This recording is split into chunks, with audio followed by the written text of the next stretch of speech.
In medical science, the term immunity means resistance to an infectious agent or protection against an infectious agent.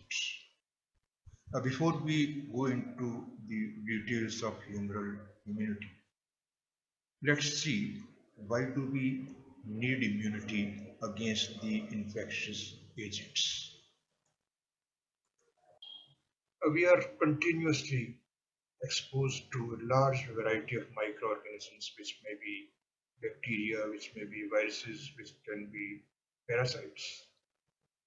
Many of these do not cause any disease. They are harmless. Some of them are even beneficial. For example, the bacteria which are present in our oral cavity, the bacteria which are present in our intestine, they are useful to us. But on the contrary, there are many microorganisms that can cause disease, and these are known as pathogenic or disease causing microorganisms, or they are known simply as pathogens.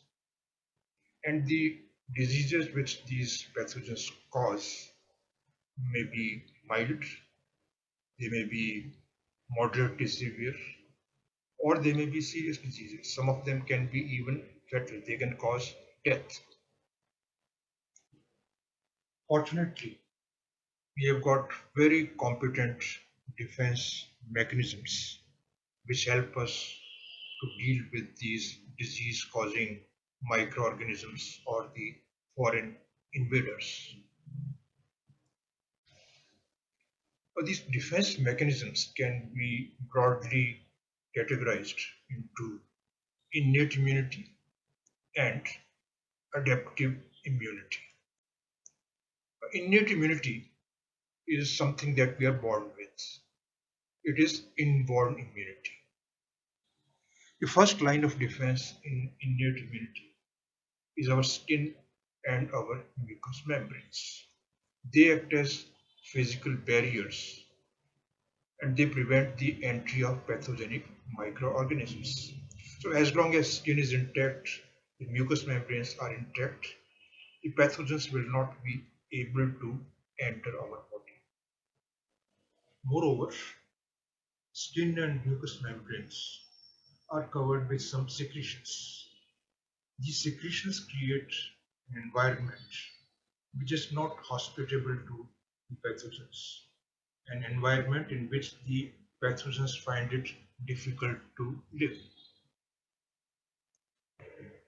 If there is a breach in skin or mucous membrane and the pathogen has succeeded in entering our body, it will encounter cells known as phagocytes. Phagocytes include cells like macrophages, neutrophils, and some other cells. These phagocytic cells engulf the pathogen and they destroy the pathogen.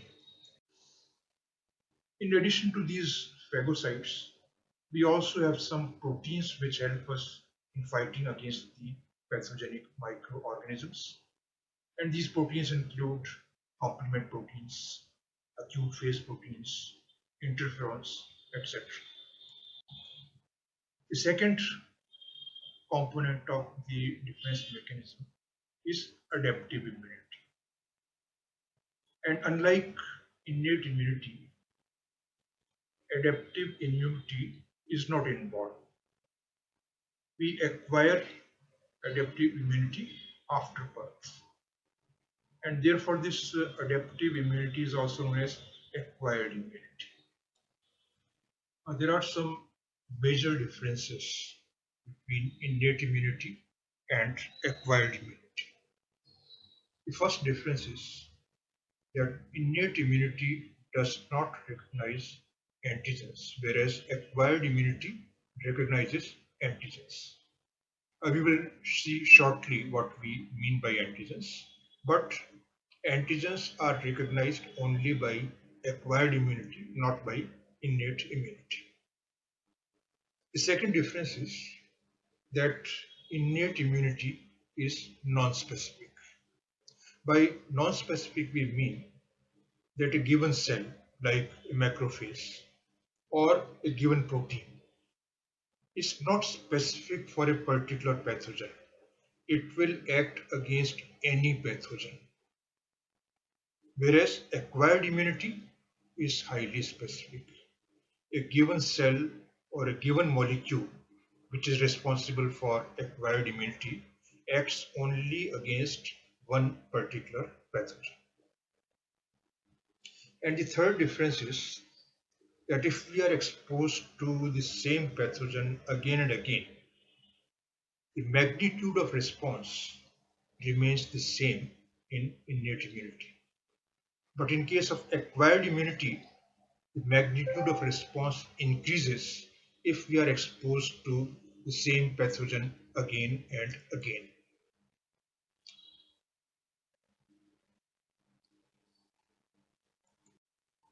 Now, we are concerned here mainly with acquired immunity. Acquired immunity is provided by some cells and some molecules. And these cells and molecules recognize some chemicals which are known as antigens. But a given immune cell or a given immune molecule is specific for one particular antigen. It can recognize only one antigen. The antigen will enter our body either as a free antigen molecule or it can be a component of some cell.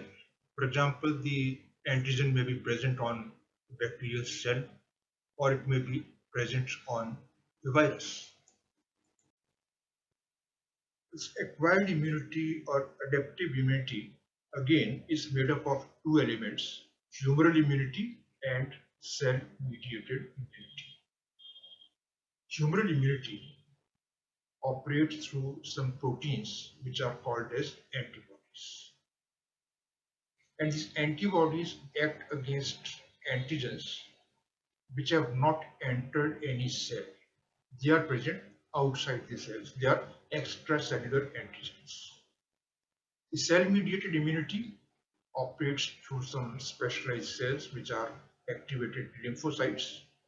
And these specialized lymphocytes act against antigens which are intracellular, which have entered some of our own cells.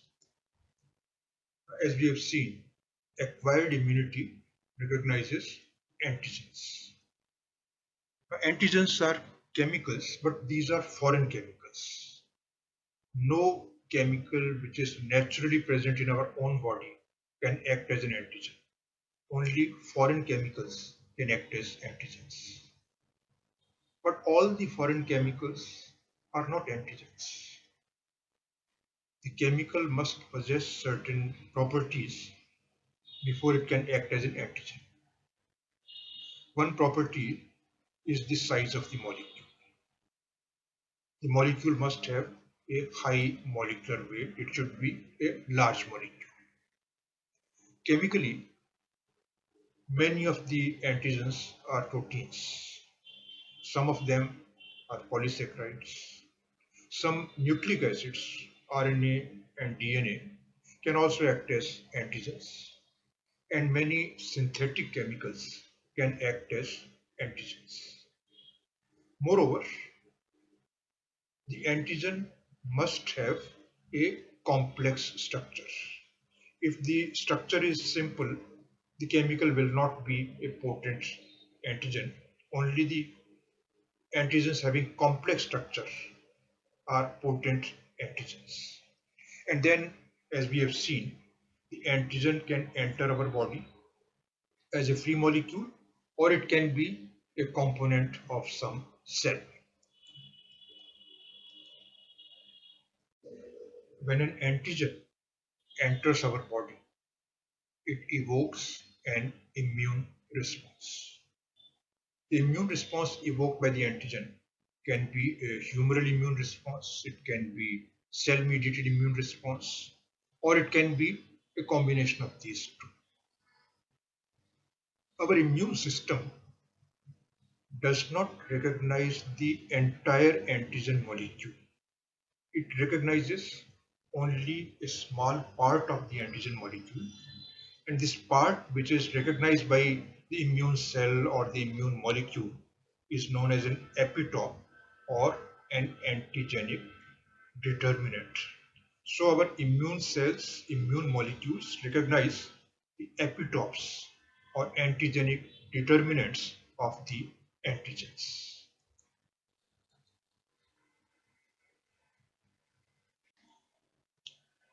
Uh, in addition to antigens, some small molecules, low molecular weight compounds, can also evoke an immune response, but they cannot evoke an immune response by themselves. They can evoke an immune response only when they are combined with some other large molecule. And these small molecules are known as haptens. But once an immune response develops against a hapten, the free hapten can also be recognized by the immune system. And some of the drugs that we take act as haptens in some individuals. Lymphocytes are a type of white blood cells. These cells have a major role in acquired immunity. Both humoral immunity and cell-mediated immunity depend upon lymphocytes. So, lymphocytes are the key cells of the immune system. Lymphocytes are formed from their progenitors in the bone marrow. The progenitors are stem cells present in bone marrow. The newly formed lymphocytes differentiate either into B lymphocytes or into T lymphocytes. So some of the newly formed lymphocytes will become B lymphocytes and the others will become T lymphocytes. The newly formed lymphocytes have to be processed. The processing occurs in bone marrow and in thymus. The lymphocytes which are processed in bone marrow are known as B lymphocytes or just B cells. The B lymphocytes synthesize antibodies, and antibodies provide humoral immunity. The newly formed lymphocytes which are processed in thymus are known as T lymphocytes or T cells, and T lymphocytes provide cell-mediated immunity. So B lymphocytes are responsible for humoral immunity. T lymphocytes are responsible for cell-mediated immunity. The lymphocytes, both B lymphocytes and T lymphocytes, can recognize antigens. But a given B cell or a given T cell is specific for one particular antigen. It can recognize only one particular antigen. A humoral immunity, as we have seen earlier, operates against antigens which have not entered any cell, the extracellular antigens. And this humoral immunity is provided by antibodies. Antibodies are plasma proteins which belong to the gamma globulin fraction, and they are also known as immunoglobulins because they are globulins having an immune function. The basic structure of an immunoglobulin or an antibody molecule is made up of four polypeptide chains. And these polypeptide chains are of two types, heavy chains and light chains. Heavy chains are known as heavy chains because they are larger in size. Light chains are smaller in size. So the basic unit of an antibody or an immunoglobulin molecule is made up of two heavy chains and two light chains. The two heavy chains, are joined to each other by disulfide bonds, and then one light chain is joined to one heavy chain again by disulfide bonds. We see here basic structure of an immunoglobulin molecule made up of two light chains which are yellow in color and two heavy chains which are blue in color.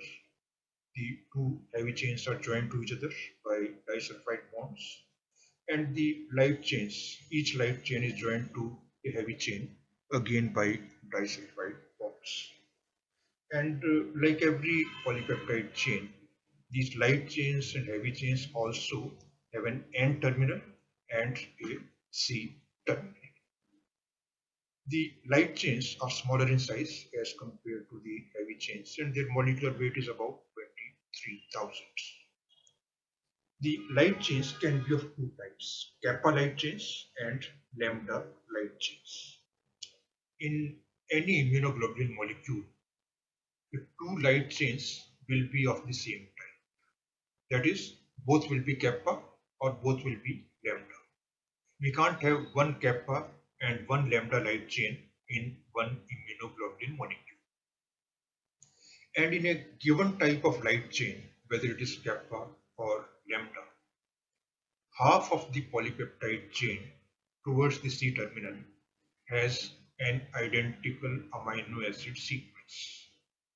This means that in all the kappa light chains, the C terminal half will have the same amino acid sequence. Similarly, in all the lambda light chains, the C terminal half will have the same amino acid sequence. And this region of the light chain is known as constant region of the light chain because it has got a constant amino acid sequence. And in the remaining half, towards the N terminal, the amino acid sequence is variable. That means different light chains of kappa type will have different amino acid sequences in N terminal half, and this part of the light chain is known as the variable region of the light chain. The heavy chains are larger in size, their molecular weight is 50,000 to 70,000, and the heavy chains can be of five different types: alpha, delta, epsilon, gamma, and mu. In any immunoglobulin molecule, the two heavy chains will be of the same type. Both will be alpha, both will be delta, both will be gamma, and so on. And in a given type of heavy chain, let's take the example of alpha heavy chains. In all the alpha heavy chains, three-fourths of the polypeptide chain towards the C terminal will have the same amino acid sequence. Similarly, say in gamma heavy chains, three-fourths of the polypeptide chain towards C terminal in all the gamma chains will have the same amino acid sequence. The remaining one-fourth towards the N terminal has different amino acid sequences in different heavy chains of the same type.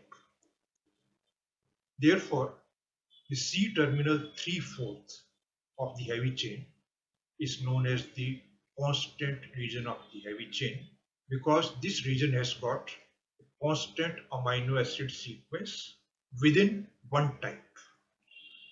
The remaining one-fourth towards the N terminal is known as the variable region of the heavy chain because this part has got different amino acid sequences in different heavy chains of the same type. Again, we see here the basic structure of an immunoglobulin molecule. Light chain is divided into two regions. The yellow part is the variable region, the blue part is the constant region. The variable region of light chain is also denoted by the letters VL, that is variable region of light chain. The other half is denoted by the letters CL, that is constant region of the light chain.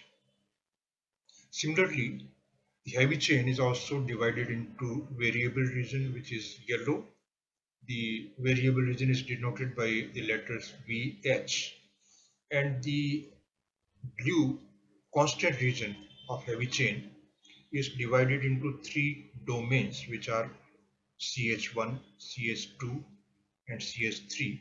In some of the heavy chains, there is CH4 also. The light chains and heavy chains are not straight chains, they are heavily folded, and they are folded to form some globular domains. The variable regions of light chain and heavy chain come together, and this area of the light chain and the heavy chain forms the antigen binding site, the site where the antigen will be bound to the antibody molecule. This is the heavily folded immunoglobulin molecule. The variable regions of light chains and heavy chains also have three areas in which the amino acid sequence is extremely variable. And these three areas are known as hypervariable regions. And actually, it is these hypervariable regions which constitute or which form the antigen binding sites. And these hypervariable regions are also known as complementarity determining regions because they determine the complementarity between the antigen and the antibody. We see the three hypervariable regions. In the variable regions of light chains and heavy chains, the transfer lines, and the hypervariable regions of light chains and heavy chains are close to each other, and they form the antigen binding site.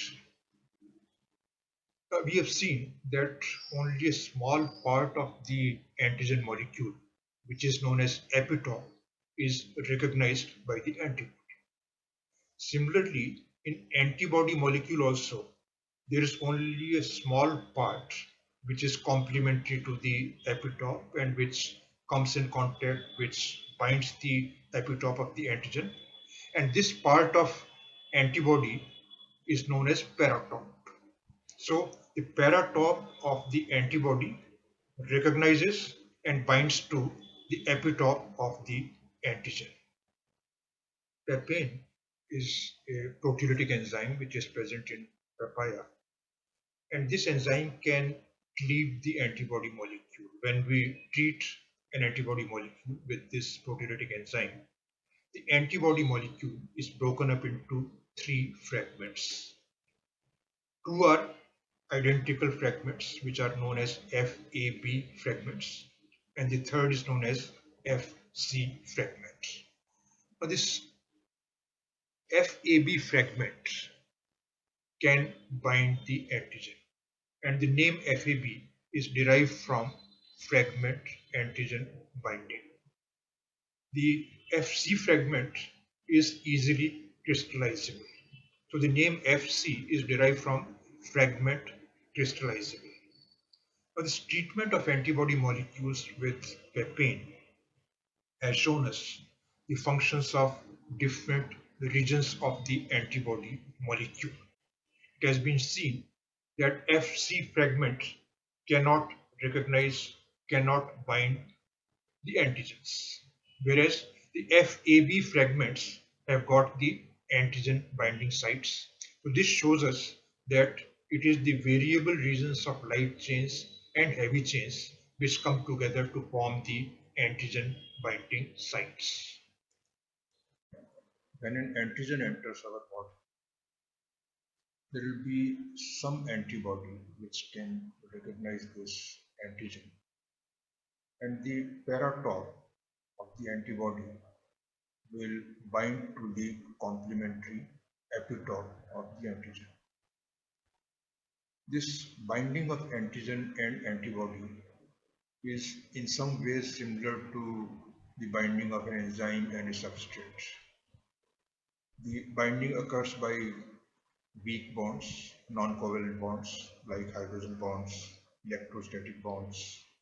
hydrophobic interactions, and van der Waals forces. The binding is non-covalent and it is reversible. Now, this binding of antigen is the function of variable region of the antibody, which has got the antigen binding site. But once this binding has occurred, the antibody has to do something to prevent the antigen from exerting its harmful effects. And for this, the antibody has to perform some effector functions. And these effector functions are performed by the constant region of the antibody, in fact, the constant region of the heavy chain. So the variable region finds and binds the antigen, and the constant region then performs the effector function. There are a number of effector mechanisms by which the antibodies defend the organism. And some of the important effector mechanisms are neutralization, opsonization, and complement activation, and there are some others also. As far as neutralization is concerned, in this case, a number of antibody molecules coat the surface of the antigen. This antigen is generally present on a pathogen, maybe a bacterial cell, maybe a virus. So when this antigen is coated by a number of antibody molecules, this will prevent the entry of the pathogen in the cells. Some of the pathogens secrete toxins which exert their harmful effects. In this case also, a number of antibody molecules can coat the surface of the toxin, and the harmful effects of the toxin on our cells are prevented by the antibodies. This is how a number of antibody molecules surround and coat an antigen, and the antigen is unable to enter our cells, the cells of the host organism. The second effector mechanism is opsonization. In this case also, the antibodies coat the surface of the pathogens. The antigens are present on the surface of the pathogen, and antibody molecules coat the antigens present on the surface of the pathogens. And then the antibodies attract the phagocytic cells. And these phagocytic cells then engulf the pathogen and they destroy the pathogen. So in this way, the antibodies attract the phagocytes and they facilitate phagocytosis of the pathogen.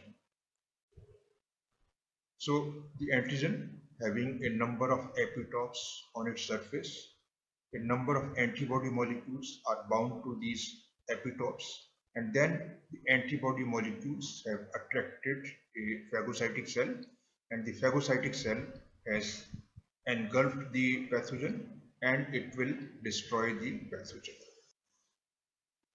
The antibodies can also attract natural killer cells or NK cells, and these NK cells cause antibody dependent cell mediated toxicity or ADCC, which also kills the pathogen. Another effector mechanism is complement activation. This complement system is a group of proteins which helps the antibodies in dealing with the antigens or pathogens. We will see later on what this complement system is. But some of the antibodies act by activating the complement system. In this case, when a pathogen enters, a number of antigen molecules are present on the surface of the pathogen, and these antigens attract the complementary antibodies. So the antibodies are bound to the antigen molecules which are present on the surface of the pathogen, and this binding can activate the complement system. And then this complement system either directly destroys the pathogen or it can attract phagocytes. So the phagocytes will then destroy the pathogen. So we have this microbe, a pathogen. It has got a number of antigen molecules on its surface, and these antigen molecules attract a number of antibody molecules. So the antibody molecules bind to the antigen on the surface of the microbe or the pathogen, and as we can see, a hole is created in the cell membrane of the pathogen. The contents of the pathogen leak out through this hole and the pathogen is destroyed. And the antibodies which are attached to the surface of the pathogen can also attract a phagocyte. And the phagocyte engulfs the pathogen and it can destroy the pathogen. Immunoglobulins can be classified into a number of classes, in fact 5 classes, and this classification is based on the type of heavy chains which are present in the immunoglobulin molecule. We have seen that the heavy chains are of 5 types, and therefore the immunoglobulins are also classified into 5 types or 5 classes depending upon which type of heavy chain is present in the immunoglobulin. So the heavy chains are alpha, gamma, delta, epsilon, and mu. When the heavy chains present in the immunoglobulin are of alpha type, the immunoglobulin will be known as immunoglobulin A or IgA. So this is one class. When the type of heavy chain is gamma, the immunoglobulin will be known as immunoglobulin G or IgG. If the heavy chains are of delta type, the immunoglobulin will be IgD, immunoglobulin D. When the heavy chains are of epsilon type, the immunoglobulin will be IgE or immunoglobulin E. And when the heavy chains are of mu type, the immunoglobulin will be IgM or immunoglobulin M. And in all these 5 classes, the light chains may be either kappa or lambda. Some of the immunoglobulin classes have subclasses also. For example, IgA, immunoglobulin A, has got 2 subclasses which are IgA1 and IgA2. Similarly, immunoglobulin G has got 4 subclasses which are IgG1, IgG2, IgG3 and IgG4. IgG is the most abundant immunoglobulin in our plasma. Out of all the 5 classes of immunoglobulins, the concentration of IgG in plasma is the highest. In addition, it has got the longest half-life out of all the 5 types of immunoglobulins. It can perform all the effector functions: neutralization, opsonization, complement activation, etc. Moreover, immunoglobulin G can cross the placental barrier. It can be transferred across the placenta from mother to the fetus and also from the fetus to the mother. And this transplacental transfer is important for newborns because the IgG molecules present in maternal circulation are transferred to the fetus, and when a newborn is born, the maternal antibodies, the IgG molecules obtained from the mother, provide immunity to the newborn in the first few weeks of life. And the structure of IgG conforms to the basic structure of immunoglobulins which we have seen earlier: two light chains, two heavy chains, two heavy chains joined to each other by disulfide bonds, and a light chain joined to each heavy chain by a disulfide bond. The second type of immunoglobulin, second class of immunoglobulin is IgA. IgA is present in plasma, but in addition, it is also present in exocrine secretions. And the IgA which is present in exocrine secretions is known as secretory IgA. IgA which is present in plasma is a monomer. By monomer we mean it has got two light chains and two heavy chains. So this basic structure made up of two light chains and two heavy chains is known as a monomer, and the IgA present in plasma is a monomer. But the secretory IgA which is present in exocrine secretions is a dimer. So there are four light chains and four heavy chains in secretory IgA. So on left we see the IgA monomer made up of two heavy chains and two light chains. This is the IgA present in plasma, and on the right side we see secretory IgA. So two monomers are joined together to form the secretory IgA, and in addition to the light chains and heavy chains, the secretory IgA has got two other polypeptide chains also. One is known as a J chain, which is joined to the two heavy chains, and the other is secretory component, which is also a polypeptide chain and which is joined to the two heavy chains. Now, this secretory IgA is formed beneath the basolateral surface of the epithelial cells. These may be epithelial cells of the gastrointestinal tract or any other epithelial cells.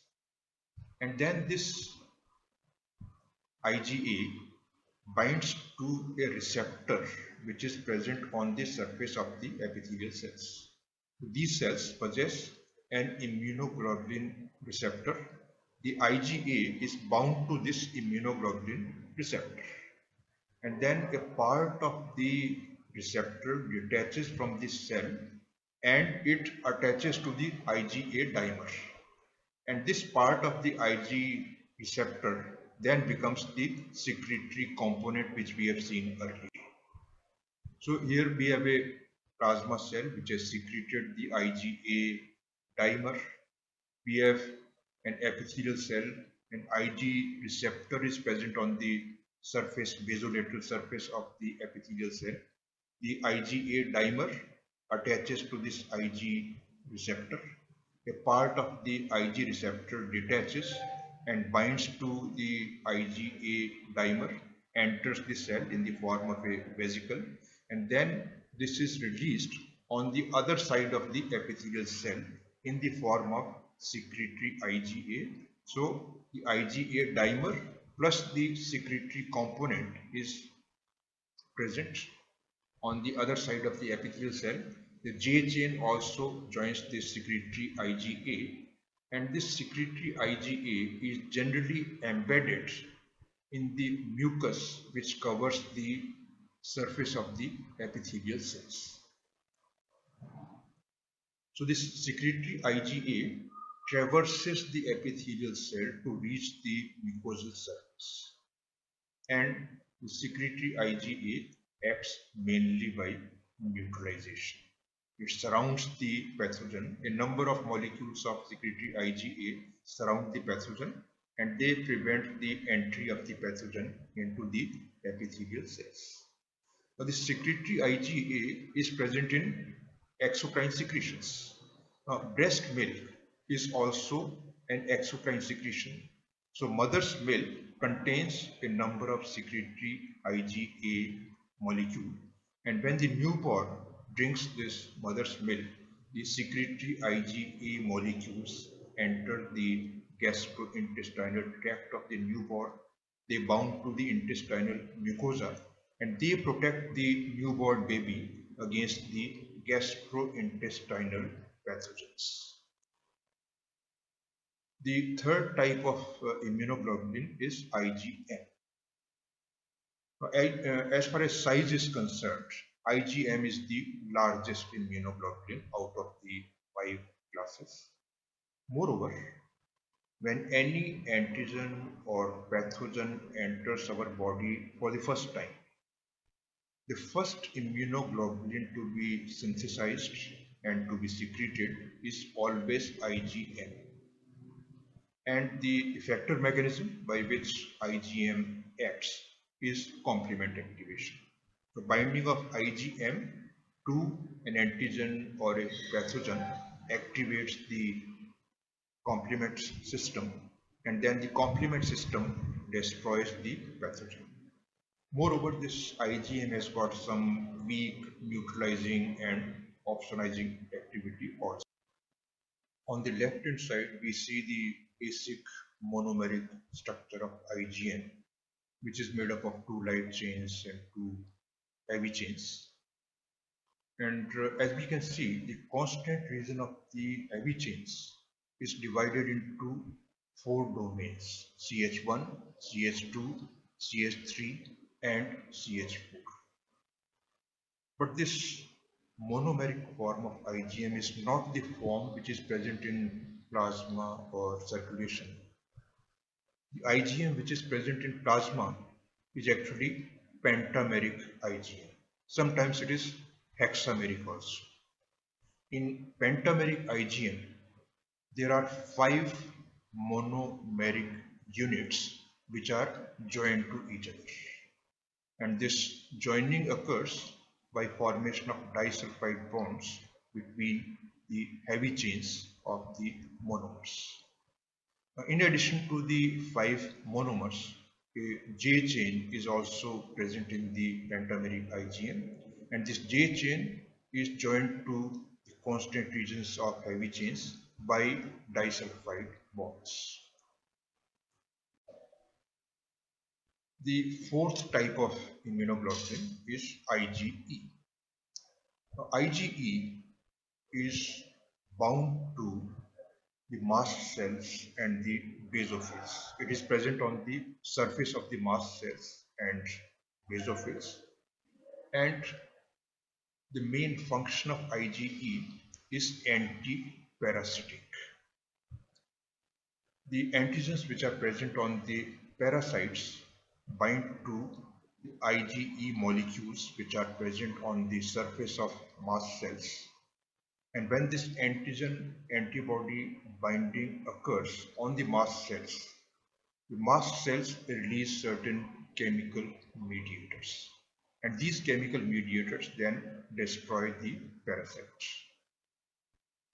In addition to being anti-parasitic, IgE also mediates allergic reactions.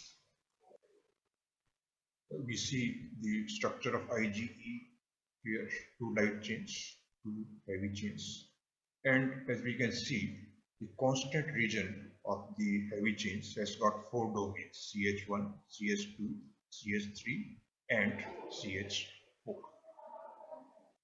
The last class is IgD, having the basic structure made up of two light chains and two heavy chains. The function of IgD is not known. Now we will continue the discussion on humoral immunity in part 2. Thank you.